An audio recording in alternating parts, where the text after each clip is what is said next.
What are your most important needs in life? Take a moment to consider.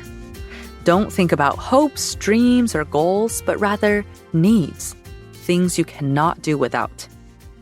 Welcome back to Savvy Psychologist. I'm your host, Dr. Jade Wu, and every week I'll help you meet life's challenges with evidence-based research, a sympathetic ear, and zero judgment. Today, we talk about the classic Maslow's hierarchy of needs, what this theory is all about, and how it can help you figure out what you're missing in life. Has there ever been a time in your life when all of your needs were met and you wanted for nothing? Probably not. It's more likely that you've always felt the need for something beyond what you already have.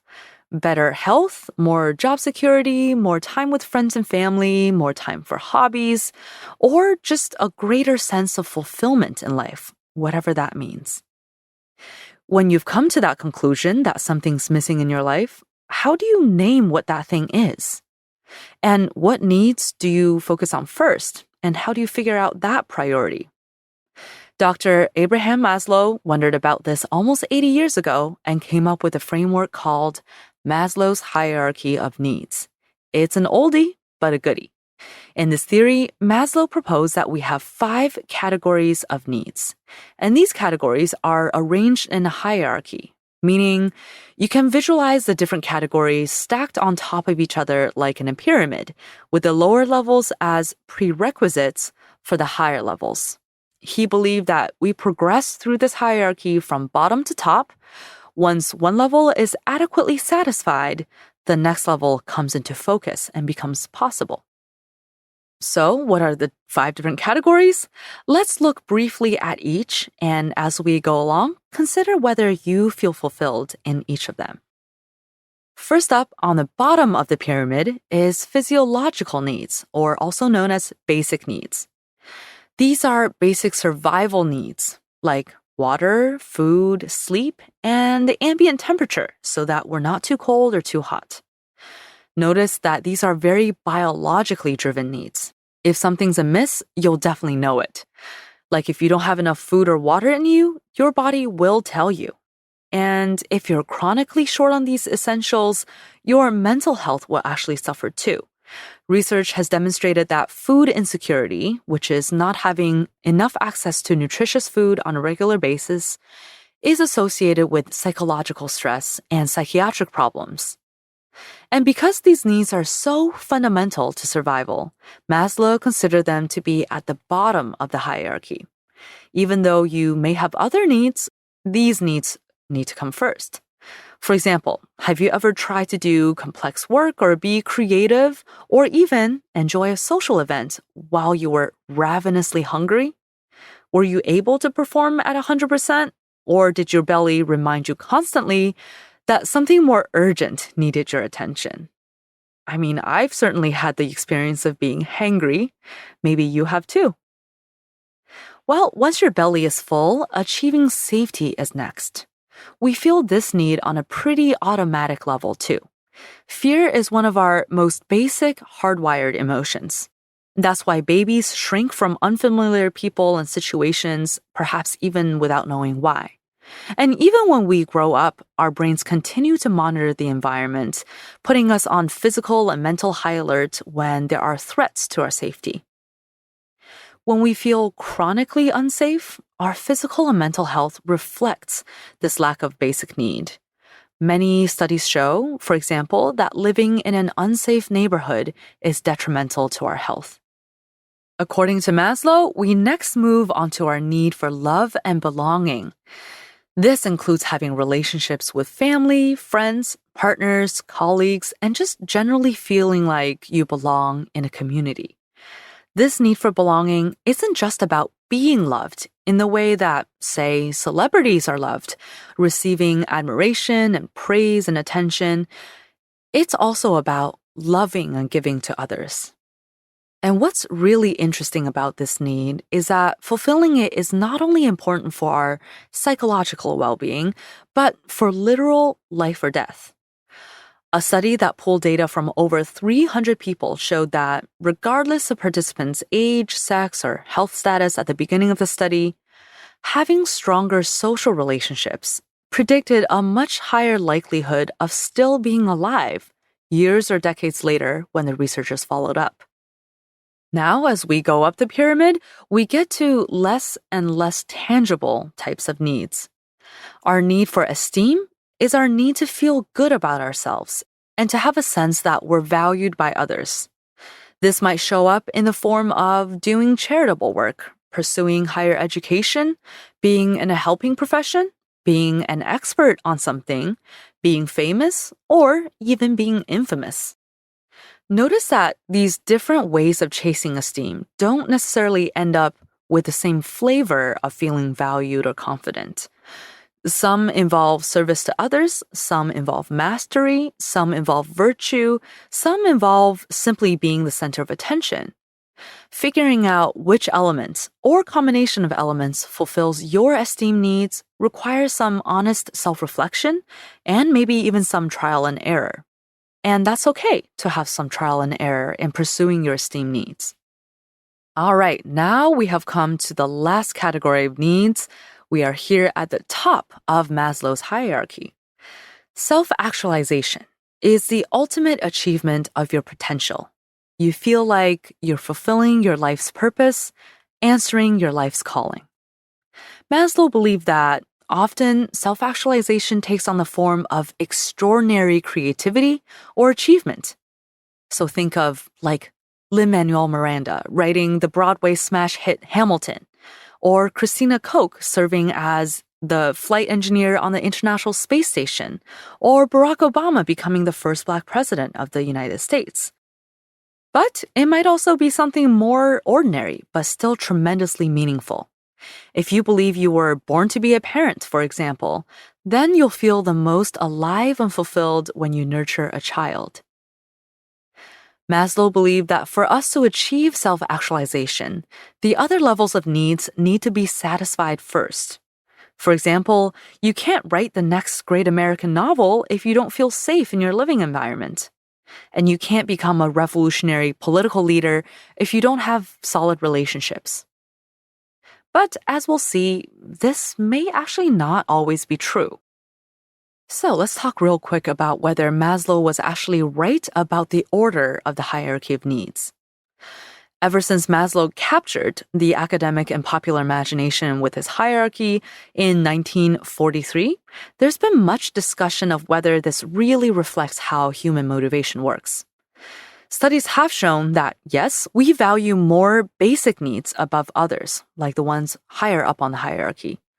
When researchers presented a pair of needs, each from a different category on Maslow's hierarchy, for example, people tended to choose the one at the base of the pyramid, the one that was lower. In other words, if forced to choose whether to give up having enough to eat versus getting a 4.0 GPA, people would rather give up the perfect GPA. Countries seem to follow a similar pattern in the course of history, too. Developing nations tend to improve their food security before they increase in the percentage of citizens finishing secondary education. But there have been some skeptics, too.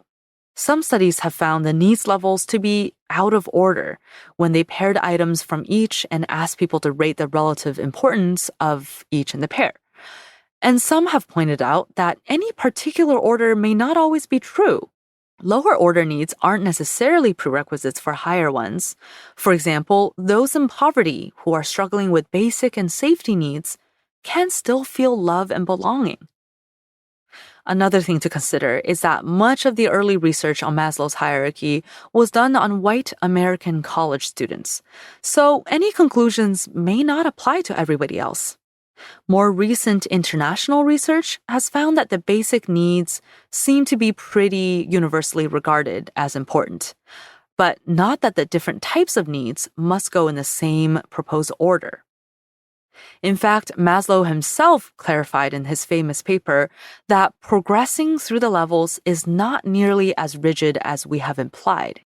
For example, he noted that some highly creative people might be making their magnum opus even as they're deprived of basic needs, that psychopaths may never feel the need for love, and some of us may take lower level needs for granted because we've never wanted for them.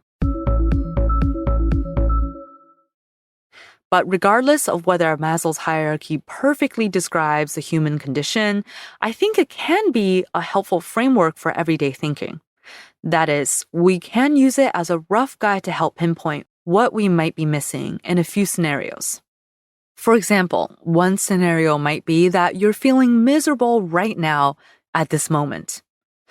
Well, the easiest place to look is to do a quick rundown of the bottom level of Maslow's hierarchy to see if it's something that's straightforward to identify. Are you hydrated? Hangry? Have you been getting good quality sleep? If you're missing those, try to get those needs fixed as soon as possible, because these basic needs are, not surprisingly, the factors most consistently related to well-being. Or how about this scenario? You're generally tense, worried, irritated, depressed, tired. If your basic needs are fulfilled, but you still feel this way chronically, ask yourself if you generally feel safe. This not only includes safety from physical harm, but also safety from emotional abuse or violations of your basic dignity and privacy and the ability to exist without harassment. Feeling safe is actually a tall order for many members of our society. True safety, even basic protection from violence, may be more of a privilege than Maslow had originally envisioned. It's something not easily checked off on many people's paths to self-actualization. If you feel unsafe, try your best to connect with others. Try to find safety through your community, friendship, mentorship, and people with whom you can have mutual respect and trust. Recognize that it's a chronic lack of safety that has your neck muscles always in knots and your temper on a short fuse. Cut yourself some slack and show yourself and others some compassion. Another possible scenario is that on paper, your life is all in order, but you just don't feel a lot of positive emotions. This is generally a red flag for running low on love and belonging, because this category of needs is the most associated with positive emotions. The good news is that love is free. The hard news is that this doesn't mean it's easy. Close friendships are difficult to maintain long-term. Families frequently cut ties, and romantic relationships do end. I have noticed that we tend to take the people closest to us for granted because we feel secure that they'll always be around. Ironically, though, this approach means we offer the least amount of attention and nurturing to the relationships that bring the most meaning to our lives. So, for a positive emotion boost, get in touch with a friend you haven't talked to for a while, or send a family member a card or gift. And the last scenario we'll talk about today, the checklist is all checked off, including love. And what now? There are no threats to your safety or basic needs, and you have lots of good relationships. Or maybe you don't have those secure foundations, but you can't do anything to change your circumstances right now. In any case, you might feel something tugging at you, like curiosity or pride or the drive to achieve. This is where esteem needs or self-actualization comes into view. To pursue this set of needs, I recommend thinking in terms of values, which are less like a checklist and more aspirational. They point you toward the grander, more abstract things that generate purpose and meaning for you. Things like mastery, service, creativity, beauty, spirituality. If you were 90 years old and sat down to write your autobiography, your values would form your key themes. Once you've formed ideas about what your values are, start setting bite-sized goals in pursuit of them. Keep an open mind along the way and refine what your values mean to you. They're not set in stone. Your values can change as you grow and learn through your experiences. And my last tip is, while you're going through life trying to understand and fulfill your needs, don't get hung up on going through Maslow's hierarchy in the correct order. Sometimes we don't have control over meeting even the most basic needs.